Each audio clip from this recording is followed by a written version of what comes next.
Welcome to The Lead, the new Lines magazine podcast. I'm Lydia Wilson, and this is a podcast where we delve into the biggest ideas, events, and personalities in the Middle East and beyond. In The Lead this week, I'm speaking to Selma Dabbagh, a British-Palestinian fiction writer who lives in London. Her first novel, Out of It, published in 2011, follows the lives of Palestinian siblings in Gaza, London, and the Gulf in the midst of occupation, religious fundamentalism, and political divisions. In 2021, Selma edited the collection We Wrote in Symbols, Love and Lust by Arab Women Writers, an anthology of poetry, short stories, novel excerpts, and letters written by a wide range of Arab women writers, ranging from pre-Islamic to contemporary writing, covering longing, betrayal, sex, love, and relationships. Selma is currently completing a PhD in creative writing at Goldsmiths University and finalising a novel set in Jerusalem in 1936. Selma, welcome to the podcast. Thank you, Lydia. It's good to be here. Thanks for inviting me to New Lines. Well, I want to start by congratulating you. We Wrote in Symbols is a phenomenal book. Each voice you've included is captivating, yet they vary hugely in register, style, and content. I'd like to illustrate that by reading two poems that you've placed opposite each other in the book. The first is by the 8th century poet Ulayya bint Mahdi, who was sister of the Abbasid Caliph Harun al-Rashid, who of course is forever famous for commissioning 1001 Nights. Her poem included here is Give My Greetings. Give my greetings to this buck, swaying and say, you are the lock of the hearts of men. You left my body exposed in the morning sun while you resided in the shade with doves. You have reached a place within me that I cannot handle. Now, on the facing page, you've placed a poem by Shahrukh Amin, a contemporary Kuwaiti mixed media interdisciplinary artist, and her poem is called Hymen Secrets, Girl with a Box. Seed-rich box, carry my secret pulp scraped, virginity pressed like a new flower between old pages. Cloudy blue, behind me, moon glowing. Shaft cut, scandal stained, Cretaceous white. Carry my hymen secret, of scabrous secret, of one more protean woman, re-virginized. Now, these clearly speak to each other, the radical openness they share in talking of sexual relationships, even though they are separated from each other by a gulf of time and distance and social norms. How did you begin to do the research to discover such a wide range of voices? Was it collaborative in any way?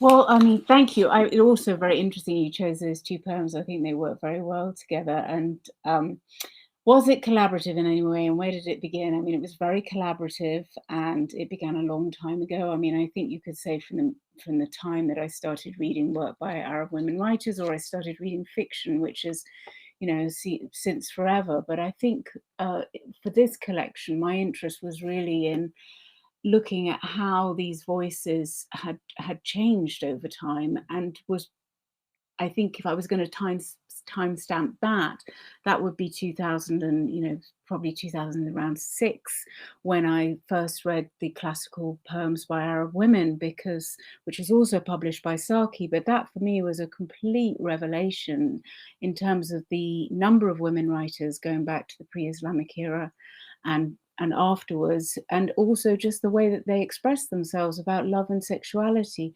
And there seemed to be something so modern and pithy and frank and refreshing about their voices. And I grew up a lot in the Arab world in Kuwait. I actually went to the same school as Shahrukh Amin for a while. And we were taught Arabic and Islamic studies in a way that made it feel like it was nothing to do with the lives that we were actually living, or the yearnings we had about life, or anything to do with sexual or romantic freedom. It was just seen as something of constraint and restriction in terms of the way it was taught to us. So for me, those classical poems opened up a whole dimension to my Arab heritage that I found really liberating. And then I was on a sort of process of inquiry with, I had met a lot of Arab women writers through being on the sort of book, the novel writing panel, being placed on panels with them. A lot of them had become my friends. I'd read other people's work. So those people, I knew that they'd touched on these subjects in different ways. They were very varied in their styles. And I wanted to there were some people I really wanted to bring together from the beginning. For example, Athaf Swaif, because her book, Eye of the Sun, was so incredibly profound in its influence on me.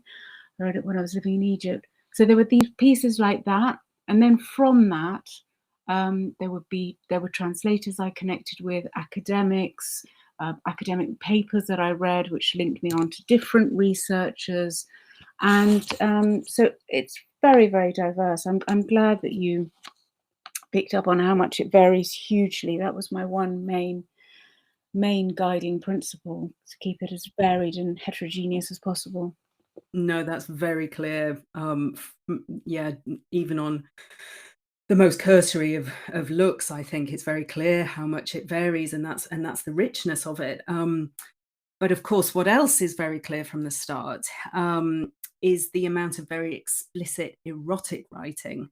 And here I'm thinking of Nejma, a pseudonym for a contemporary writer living in the Maghreb.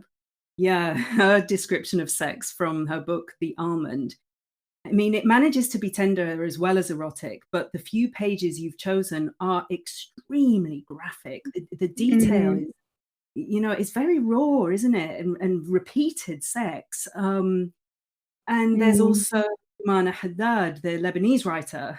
You've included her account of a trip to a swingers club in Paris with, all types of sexual fetishes and experiences on display. And my question is, how much was the erotic part of your intention from the start? It was an intention from the start, and I'd had actually Najma's work when it came out was quite controversial. She's one of, I think, the only writer in the collection. I have no idea about her identity, where her whereabouts. I haven't had any direct contact with her, and her book was a big bestseller when it came out. I thought that passage, I mean, it is very sexual, but it's also very tender, and it's as you say, and it sort of justifies the graphic nature by the amount of emotion connected around it. I mean, I didn't feel it was gratuitous. In terms of how much, in the beginning, we were thinking of having a subtitle which was Lust and Erotica, but actually the term erotica is quite problematic, because although you think it's writing on the erotic, it's really, the intention is often just writing to titillate the reader, and often writing which is more aimed at the male gaze, so to speak. So we didn't really want, and the quality of it, that sort of genre is normally, it's not very good. It's and it's a very niche genre, even for women anywhere. I mean, the woman who is most famous for this kind of writing is Anais Nin, and she's having a little bit of a revival now, in terms of people saying, okay, she was actually a very serious writer on socioeconomic issues, but everybody, because she wrote this very sexual material as a woman in the 1920s, she's just been seen as being a sexy writer. It's a label which attaches to female writers in a way that can damn them. So we decided to move away from the erotica, because it didn't fit. Titillation was not our aim. It was how writers sort of navigate these very complex human emotions and bodily longings. And so we moved towards love and lust, because there was just so much love coming through. And I think this connection, which is something I say in the beginning of the, in the introduction, this sort of connection between love and sex is just, it never seems to be far away in women's writing. I know that it's quite a big generalization, but I found that the two things were sort of married more closely than perhaps in other forms which deal with sex. So you were kind of making the point that women can appreciate and think about sex on their own terms somehow. Trying to make a little bit of space for that to be recognized, because I think that, I mean, on one level, because we're in a, you know, in cultures globally, new global cultures, which have a lot of sexual content, which is streamlined, you know, which is downloaded everywhere, which is really quite mostly, you know, catering for the male viewer, and with a kind of often with a pornographic content which knocks out the romantic, the more subtle, and the feelings of women in it. So I mean, this is something which is it's not just something to do with Arab women, but there are movements to sort of looking at how women can express themselves in this way. And I know that, for example, there are Swedish sort of female filmmakers who want to make films about, you know, sexy films for women, trying to see that there's a difference in how what might work for them, etc. But this was an investigation, but it was also a way of trying to, which perhaps is a different point, maybe it's something that we'll talk about separately, but there's a way of showcasing women writing about things which are very personal, rather than a lot of writing from the Arab world. There's quite an expectation that it should be more political, more in the public sphere. So I just wanted to pull back to the most sort of core elements and see how that can be explored, because it takes so much skill to be able to do that well. Well, yeah, I mean, I'd love to pick up on that, but just to return, I mean, we do, Swedish filmmakers and Arab writers alike, all of us live within quite a patriarchal, misogynistic culture still. And so I do feel, with the weight of literary tradition that we're all working in, there is the danger always of falling into the male gaze, whatever gender of writer you are. And I wonder, you know, perhaps that's even more true for Arab women writing within Middle Eastern cultures. I'm not sure. I mean, is this something that you are consciously aware of? Very much so. I mean, from the outset, it was this very problematic thing, and I think some of the criticism leveled against some of the women writers in this collection. So I would say Najma, perhaps a bit also with Salwa al-Naimi, who was really groundbreaking in her time. Probably also Rita al-Khayat, a Moroccan woman who is said to have written the first erotic novel. This idea that, oh, you're just trying to sort of, you know, orientalize the Arab woman for the Western readership, and that's, you know, you're just adding to this very oppressive tradition in terms of how we're seen and how women are seen and how we're objectified.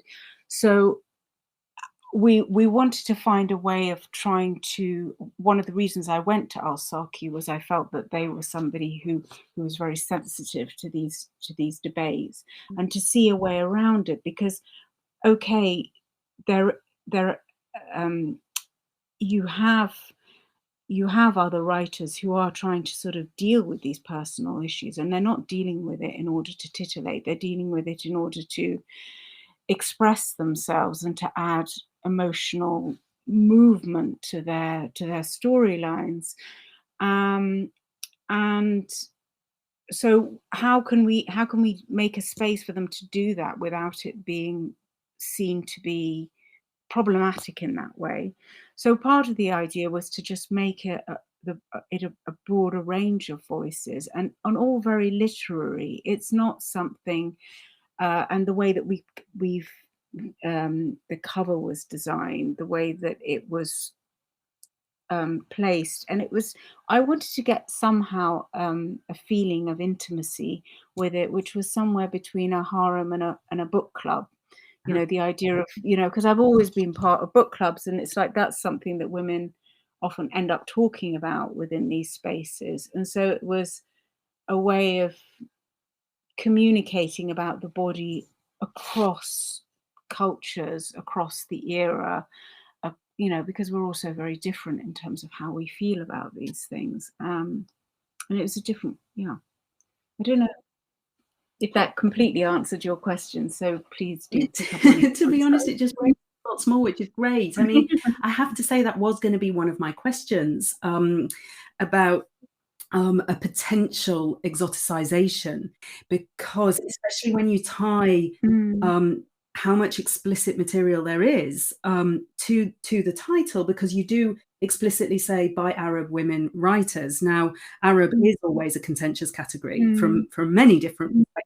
People have argued about Arab, but here, where the original language of some of these pieces is not actually Arabic, some were written in English or French, there is even more ambiguity, because if the identity isn't around language, you're implying that there's another basis for the category of Arab, such as ethnicity or culture or something like that. And I thought that choice did run the risk of exoticizing Arab women through, in a way that the West has been fetishizing the Orient for centuries. Right. Well, I mean, it's, anything that is published on this subject is going to run the risk of falling foul of some sensitivities. I wanted the grouping because it's more as a sort of self-identification. It was kind of a bit of a personal exploration for me. And I have a lot of hybrid writers in it, who are between Europe and the Arab world. So I think it was perhaps for me, it was my identification with what does it mean to be an Arab woman? How has this sort of side of me been influenced? Because it's far more liberating for me to have read something like Ahdaf Suwaif, which has some quite sexual content in it, than to have read that coming from a French or an American woman, because I just didn't. I just felt that it's a kind of a way of addressing your body that is perhaps was a bit distant to me. I can't quite. It's quite difficult to explain it subtly without falling into gross generalizations. But I think that I just gravitated towards it because it's sort of like, you're people who feeling that these writers are sort of coming with some of the same constraints and ideas of shame and transgression that perhaps I grew up with, that it makes them very interesting for me, because it's like that kind of, it's the empowerment and the idea of bravery and the idea of like developing your style around the subject matter. And there are some pieces which are very provocative and they're very in your face, and they're very I found it quite difficult editing because I'm quite I mean, it's just, it's a lot of very sexual language, and you sometimes wake up after, looking at pieces very closely and you're in them, and then you come out in the morning and you see them all together in a, and you think, oh my God, there's just so many, so much genitalia here. I can't really handle it. But you kind of, but some of the provocative voices I find interesting, because I do think that that's something to do with, if you live, it's like children who have very strict parents are often the most rebellious. If you're living under a prohibition that you can't do things, that sometimes you often get these voices coming through saying that, where they're completely, resigned to shocking and resisting everything because they don't accept the curtailments that they have to live under. So I felt it was important to include those. Have you had any pushback from this aspect? Anyone overly shocked by the fact that women enjoy sex? No, I mean we've also really placed it quite. We didn't sort of place it in a way that we wanted to invoke a huge amount of scandal or to kind of frontline those aspects of it. But have we had shock in terms of? No, I think we've moved on from there. And I haven't had, I think the response, I've been really pleased. I think the response has been very positive generally, and mainly from women in terms of the issue of the male gaze. But can I just revert to this point about Orientalism, because it's something I sort of struggle over. And I think that you have this issue, like, I mean, post Said, we're all like very sensitive about how this region has been portrayed and portrayals of it. But within these portrayals, there are kernels of truth, and it's particularly around issues of sexuality, where there's been a lot of distortion, and it's like somehow you have to. This was an attempt, in a way, to strip off that kind of gaze and just get into these, to get back to these old poems and to get them to a broader audience, and that was part of it, and to sort of, just shake up some of the stereotypes. Because I mean, to go back to book clubs, I'm in one in London, and it's so hard to get anyone to read anything from the Arab world. And I've even had any literary fiction. I've even had journalists saying to me, look, who specialise on this subject, saying that Western readers will just tell them, look, it's too depressing. It's not somewhere I want to go. So I was trying to just see, okay, because these women are so incredible in this collection. I feel just that I'm as proud of the biographies as I am of the works, because they're all doing like so many different jobs, speak so many different languages, a lot of the modern contemporary ones. Some of them have been, have gone on trial for their writing. Other ones have been banned. They've had all kinds of different pushbacks, and they're sort of prepared to be to stand with their convictions. And I think that they're a kind of, I don't know, they're just role models in a funny way. They come across as incredibly strong and very powerful, clear voices. So you've definitely achieved that. They do come across as role models, I'd say. But thinking about what you just said about it's a struggle to get people to read voices coming out of the Arab world. Did you have an imagined or an intended audience for the book? And did that change at all over the course of putting the anthology together? Yeah, I think this question of who you write for, it's so interesting, particularly with bigger projects, because your writing, it does change. You can be writing a novel for you can spend years on a novel, and at certain points there'll be chapters where you're really thinking of one person that you're writing it for, and sometimes you come back and you reread it and you think, what if somebody of this ethnicity or political persuasion was to read it, what would they think? And then you have to revisit with that in light. In the beginning, I just wrote it for women who I would say are kind of like me, are like sort of straddling between the two cultures, and and are just interested in knowing more about other women in this kind of grouping or their writing. And then just to I was hoping that it would enable there to be more interest in the writers themselves and the rest of their work. That's why there are so many of the contemporary ones in it.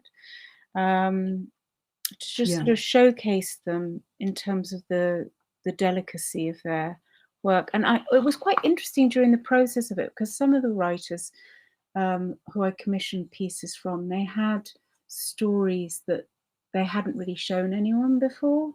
And I kind of felt that they had this private side to their writing, which was kept away. And some of their public side, it was all, they would write as Egyptian writers or Syrian writers or Palestinian writers, often expecting when they're translated into English that it's just going to be, I'm going to have to explain my country, my situation, to this readership, that there's a national responsibility almost, and that these private writings were more, I don't know, more personal, a little raw sometimes, and quite freeing for them to be able to know that they were interested as people, not just as spokespeople and writers, as writers. You gave them, just from the very project itself, you gave them a certain space that they didn't have before. Is that what you said? Yeah, some of them. I mean, a lot of the work is pre-published, but some of it was new or had never been published in English before. And also the other thing, to just turn this around a little bit, is I was, in terms of this issue of perceptions of Arab women, in a sort of sexualized way. Someone also passed me, Marcia Links Kholy, who curates Arab Lit, you probably know. She wrote an article which was looking at how translators, when dealing with sexual writing, I don't know if you've come across this, but dealing with sexual writing from the Arab world, from Arab women, will often make it more prudish than the original. Actually, we published that essay on New Lines. Oh, so sorry. And we had Masha on the podcast, so thank you for tying these issues together. Yeah, yes, well, that was exactly what was interesting me, is like, let them speak in their own way. So we're dealing very sensitively. I think you actually sent the article to Marina Warner, who sent it to me. I think that was the link. Sorry about that. Yeah, I'm glad that our essays are hitting their mark. That's wonderful. They are, but it was like we really dealt very carefully with. I mean, I've got such a huge new respect for translators since doing this project, in terms of the care that they take over every single word, and the way that they act as sort of cultural gateways for these different cultures. I was astonished by that, actually. I mean, some translators pop up in a few different places, don't they? In the anthology, translating different things, but there is a huge range of names in the translators that you're drawing on, and I just got the sense. I mean, all translation is hard, and we've had a podcast with Marsha about this, and all translation is a choice at the end of the day. There's no right or wrong way of doing this. It's very personal, but that's even more so in something like sex, and it's even more so when the language that's being used is so vernacular, where the choice of words is laden with social, cultural, and often taboo implications. It's just an astonishingly difficult task, isn't it? I mean, did you get a sense, did you learn anything about translation in reading the hugely varied material that's been translated here? I did a huge amount. And also just one point on how difficult it is for me as an editor. Some of the pieces were coming in French, and my French is okay. I can get the gist of what they were writing about. When it came back in the translation, it was kind of sometimes like, oh my God, this is like really explicit. or it's written in a tone, or that there was a nuance I hadn't really seen that was there. So that was also quite interesting in terms of how that act of translation really shifted it somewhat. The two things I learned about translation. One is just what incredible ventriloquists a good translator can be, in terms of capturing the voice. It's like, you have actors who you feel that they can only kind of play one part, which is a variation of themselves, and there are other actors who can be completely transformed. So perhaps that sense of a strong self is lesser, but they can slip into the body of the part that they're playing. And I think with some of the translators had that extraordinary range of style, from doing very modern pieces in a very, very sort of edgy beat style way, and then doing very drifty pieces, or not drifty, sorry, more ethereal, romantic pieces, and taking on a completely different voice and vocabulary. Yeah, I'm endlessly impressed by all translators, to be honest. But in this case, yeah, it's particularly tricky. Particularly tricky. And also, I think, to just highlight like the work of translators, like someone like Alice Guthrie in this, who single-handedly has gone through this act of literary recovery of the work of Malika Mustadraf, and learning the Darija, dialect, and just being lovingly putting together the works of a writer who, had she lived, would be about my age, but sadly died at the age of about 36. Oh, definitely. Translators really are important in that kind of work as well, which takes us back to the intended audience, and popularization and all the rest of it. And yeah, anthologizing is another piece of that work, I would say, of introducing authors to new audiences in other packages, other ways. But I wondered about that anthologizing, because it wasn't just the research you had to do, but also the selection. I'm guessing you left out a lot. Did. Yeah. And what was the inclusion criteria then? So I probably left out nearly as much as I included in the end, and there is a lot in here. So sometimes I had more pieces by the same author or longer pieces, and I just had to slim it down to less by one person. So the selection criteria was basically quality, is it on topic, and then there was this other idea which we had coming through, is we wanted them really to be upbeat. We wanted them to be a bit celebratory. We didn't want pieces which were sort of saying, too many pieces which sounded too broken in terms of the narrator or repressed. We wanted a sense of defiance and a kind of resistance and a playfulness and a kind of like, how can we, relishing the ingenuity of themselves and this aspect of living. Yeah. Well, that defiance actually links back to a point you made earlier that I wanted to pick up on, which you said that Arab writers are often expected to deal with the political rather than the personal. They're supposed to represent their regional struggle or whatever it is. But the Arab region is still very conservative in many ways. And so writing about these taboo subjects is a subversive act. Would you agree? Yeah, no, it is. And myself and probably a lot of these writers are.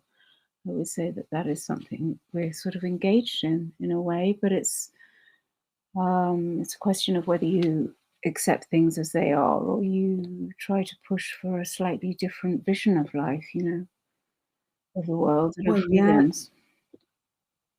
And you definitely do present many different visions of life in this anthology. I really respect the range of it all. So well done. And I wondered if you could finish up by actually presenting something else to us from the anthology. Could you read something? Yes. Yes, I can. I'm going to read a little bit just because I'm working a lot on Palestine at the moment, and I think I'd like to read the piece by Adoniya Shibli. I'll just read a page of it because it's an example of prose. Adoniya is one of Palestine's most celebrated writers. I think she's brilliant. She's master of the short form and the novella. Her minor detail was shortlisted for the International Booker recently, and she's great. So I'm going to read this bit. It's called Without Rhyme.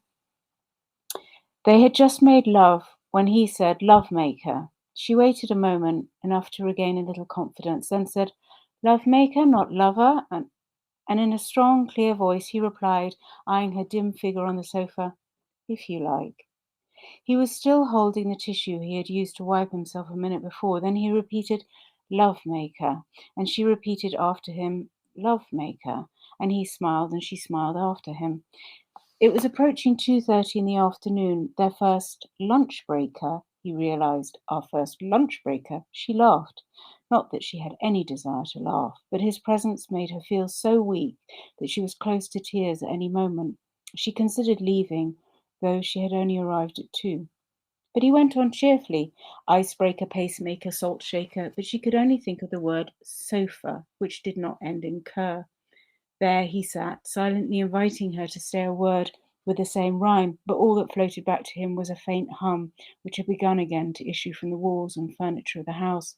He had heard the sound before while sitting on the sofa, smoking an old cigarette and waiting after her. After a pause, he turned to her and said, "Lawmaker, note-taker, code-breaker," as she stayed quiet, silently searching for a word to offer him. That was perfect. Thank you very much. And again, I'm astonished by the translation. I was just wondering how that had worked, or was it written in English?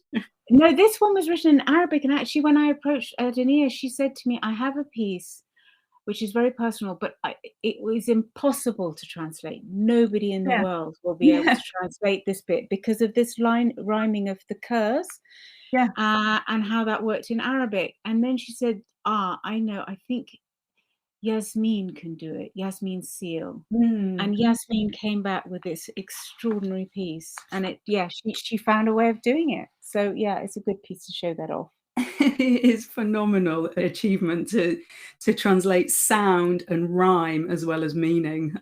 Hats off to Yasmin. And Selma Dabbagh, thank you very much. Thank you, Lydia. It's been a pleasure. Selma's latest book, We Wrote in Symbols, Love and Lust by Arab Women Writers, is published by Saki Books and available at all good bookshops. You can follow her on Twitter at Selma Dabbagh.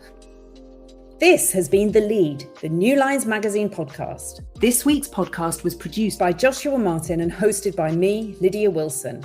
For more like this, subscribe to The Lead on your favourite podcast app or visit our website, newlinesmag.com.